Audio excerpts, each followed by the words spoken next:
കുറച്ച് നേരം അവിടെ റെസ്റ്റ് ചെയ്ത് കഴിഞ്ഞിട്ട് എന്തെങ്കിലും കുടിക്കാമെന്ന് വിചാരിച്ചിട്ട് ഞങ്ങൾ ആ കോളേജിൻ്റെ ക്യാൻറ്റീനിലോട്ട് പോയി. അപ്പോൾ ഞാനാണെങ്കിൽ ഉച്ചയ്ക്കൊന്നും കഴിച്ചിട്ടും ഉണ്ടായിരുന്നില്ല. അവിടുന്ന് എന്തെങ്കിലും ജ്യൂസോ വല്ലതും കുടിക്കാമെന്ന് വിചാരിച്ചിട്ടാണ് ചെന്നത്. അപ്പോൾ ആദ്യം വിചാരിച്ചു ക്യാൻറ്റീൻ ഞായറാഴ്ച ആയതുകൊണ്ട് തുറന്നിട്ടുണ്ടാവില്ലേ എന്ന് സംശയം ഉണ്ടായിരുന്നു. പക്ഷേ തുറന്നു എന്ന് പിന്നെ മനസ്സിലായി. പക്ഷെ അടുത്ത് ചെന്ന് നോക്കിയപ്പോഴാണ് കാര്യം മനസ്സിലായത്. അതിനകത്ത് കുറേ പേര് ഇരുന്ന് എന്തൊക്കെയോ മീറ്റിംഗ് ഒക്കെ ആയിരുന്നു. ക്യാൻറ്റീനിൽ നിന്ന് ജ്യൂസ് കുടിക്കാമെന്നുള്ള മോഹം എന്തായാലും നടക്കില്ല എന്ന് മനസ്സിലായി. എങ്കിലും ഞങ്ങൾ തളർന്നില്ല. ഞങ്ങൾ കയറി വന്ന സമയത്ത് കോളേജിൻ്റെ ഓപ്പോസിറ്റായിട്ട് ഒരു ജ്യൂസ് കട കണ്ടിട്ടുണ്ടായിരുന്നു. അതുകൊണ്ട് അവിടുന്ന് ജ്യൂസ് കുടിക്കാമെന്ന് ഞങ്ങൾ തീരുമാനിച്ചു. എന്നിട്ട് അവിടുന്ന് നേരെ സാധനങ്ങളൊക്കെ മേടിക്കാൻ പോകാമെന്നും പ്ലാൻ ചെയ്തു.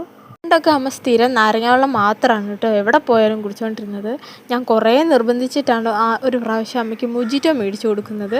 അതിനുശേഷം പിന്നെ അമ്മയും മൊജിറ്റോ ഫാനായിട്ടോ. അപ്പോൾ അമ്മ പൈനാപ്പിളിൻ്റെ മൊജിറ്റോ ആണ് മേടിച്ചത്, ഞാൻ സ്ട്രോബെറിയുടെ ആയിരുന്നു. സത്യം പറഞ്ഞാൽ പൈനാപ്പിളിൻ്റെ മൊജിറ്റോ ആയിരുന്നു കേട്ടോ കുറച്ചുകൂടെ ടേസ്റ്റ്. അമ്മയ്ക്ക് യോഗം ഉണ്ടായിരുന്നു. സ്ട്രോബെറിയുടെ തന്നെ കുറച്ച് പുളി ഉണ്ടായിരുന്നു, അതുകൊണ്ട് എനിക്ക് അത്ര ഇഷ്ടമായിരുന്നില്ല. എന്നാലും കാശ് കൊടുത്ത് മേടിച്ചില്ലേ എന്ന് മേടിച്ച് മുഴുവൻ കുടിച്ചു. വന്നപ്പോൾ ഒരു ചെറിയ ബാഗുമായിട്ടാണ് കേട്ടോ ഞങ്ങൾ വന്നത്. ഇപ്പോൾ ഇത് തിരിച്ചു പോരുമ്പോഴത്തേനും ഇഷ്ടംപോലെ കവറും സാധനങ്ങളും പിടിക്കാനുണ്ട്. തൊലി എറിയാതെ അമ്മ ഇവിടെ തൊലിയാക്കാതെ, തൊലിയൊക്കെ അതിനകത്ത് വയ്ക്കതേ താഴെ വിട്ടതൊക്കെ പെറുക്കി വയ്ക്കുക. ആലോചിക്കണ്ട, ചെയ്യേ അതിന് ഇതൊക്കെ ബേസിക് മാനേഴ്സാണ് ദിവ്യ, ബേസിക് മാനേഴ്സ്. ഓറഞ്ച് തിന്നാ ഇനി 1 മണിക്കൂറുണ്ട് അവളുടെ പരീക്ഷ തീരാൻ. അപ്പോൾ തന്നെ ആ ഓറഞ്ച് മുഴുവൻ തിന്ന് തീർക്കോ?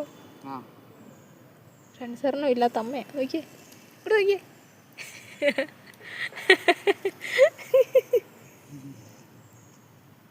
ഇത്രയും കലാപരിപാടികളൊക്കെ ചെയ്ത് തിരിച്ചു വന്നിട്ടും സമയം എന്ത് ചെയ്താൽ പോകുന്നില്ല. സമയം ഇപ്പോഴും 4 മണിയായിട്ടേ ഉള്ളൂ കേട്ടോ. കുറേ നേരം അങ്ങനെ ഇരുന്നിരുന്ന് അവസാനം ഉറക്കം വരാൻ തുടങ്ങി. അങ്ങനെ സമയം ഏകദേശം ഒരു 4:45 ആയപ്പോഴത്തേക്കിനും ഞങ്ങൾ അവളുടെ എക്സാം നടക്കുന്ന ആ ഭാഗത്ത് പോയിരുന്നു. അപ്പോൾ ഒത്തിരി പിള്ളേരെ തിരിച്ചു കൊണ്ടുവരാൻ വേണ്ടി ഒത്തിരി പേരൻസ് ഇതുപോലെ ഞങ്ങളെപ്പോലെ തന്നെ വന്നിട്ടുണ്ടായിരുന്നു അവിടെ. അങ്ങനെ 5 മണിയായപ്പോഴത്തേനും പിള്ളേരെല്ലാം ഇറങ്ങി വരാൻ തുടങ്ങി. എങ്ങനെയുണ്ടായിരുന്നു കുഞ്ഞാവേ? 50-50യോ? അപ്പോൾ ഈ വീഡിയോ ഇവിടെ അവസാനിക്കുകയാണ്. അപ്പോൾ ഈ വീഡിയോ എല്ലാവർക്കും ഇഷ്ടപ്പെട്ടു എന്ന് വിശ്വസിക്കുന്നു. അപ്പോൾ ഇഷ്ടപ്പെട്ടാൽ എല്ലാവരും ലൈക്ക് ചെയ്യുകയും ഷെയർ ചെയ്യുകയും സപ്പോർട്ട് ചെയ്യുകയൊക്കെ ചെയ്യണേ. Okay, by.